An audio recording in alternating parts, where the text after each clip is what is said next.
ഇന്ന് ഗുരുവായൂർ ഏകാദശിയും നല്ലൊരു ഭജന ഉണ്ടെന്ന് അറിഞ്ഞിട്ടാണ് ഇന്നത്തെ ഞങ്ങൾ ഈ പോക്ക്. രാത്രി ആയതുകൊണ്ട് തന്നെ സമയം കളയാൻ നിൽക്കുകയാണ് ഞങ്ങൾ ഊബർ വിളിച്ചാട്ട് പോയി. പുഴക്കിലേക്ക് എത്തിയപ്പോൾ നല്ല ബ്ലോക്ക് എന്ന് പറഞ്ഞാൽ ഒടുക്കത്തെ ഈ ബ്ലോക്കിൽ ഞങ്ങൾക്ക് എത്താൻ പറ്റുമെന്ന് സംശയം. പക്ഷെ ഞങ്ങൾ ഒത്തിരി കാണാൻ ആഗ്രഹിച്ച ഭജന ആയതുകൊണ്ട് ഗുരുവായൂരപ്പോൾ ഞങ്ങൾ കൈവിട്ടില്ല. അധികം കുരിക്കിൽ പെടാതെ തന്നെ പെട്ടെന്ന് ഞങ്ങൾക്ക് അമ്പലം എത്താൻ പറ്റിയിട്ടാണ്. ഇതിന് മുമ്പിൽ നല്ല ബ്ലോക്ക് ആയിരുന്നു. ഞങ്ങൾ അവിടെ ഇറങ്ങി നടക്കാൻ ചോദിച്ചു. ആ നടക്കാറങ്ങാൻ സമയം കൊണ്ട് ഒരു വലിയൊരു വണ്ടി ആ ബ്ലോക്കിന് നിൽക്കുന്നത്. അപ്പോൾ ഈ വണ്ടിയാണ് ഇപ്പം എനിക്ക് ഓർമ്മ വന്നത്.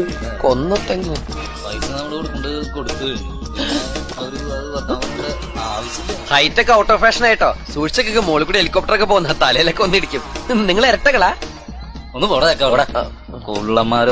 ഇവരെ വയന്നു കൂടി കേട്ടപ്പോ എന്തായാലും നടക്കാന്ന് വെച്ചാൽ ഞാനും ചേച്ചി വലിയമൊക്കെ നടന്നു തുടങ്ങിട്ടാ. തിരക്കെന്നൊക്കെ പറഞ്ഞൊരു 1.5 തിരക്കായിരുന്നു കേട്ടോ. അത്രയും ആരാധനയുള്ള ടീമാണ് അവിടെ ഭജനയ്ക്ക് വന്നത് കേട്ടാ. അപ്പൊ നമ്മൾ കാണാൻ ആഗ്രഹിച്ച ടീം കിട്ടാ നമ്മുടെ നന്ദഗോവിന്ദൻ ഭജൻസ് ആയിരുന്നു കേട്ടാ. ഇവരുടെ ആയിരുന്നു കേട്ടോ ഏകാദശി പ്രമാണിച്ചിലെ പ്രോഗ്രാം.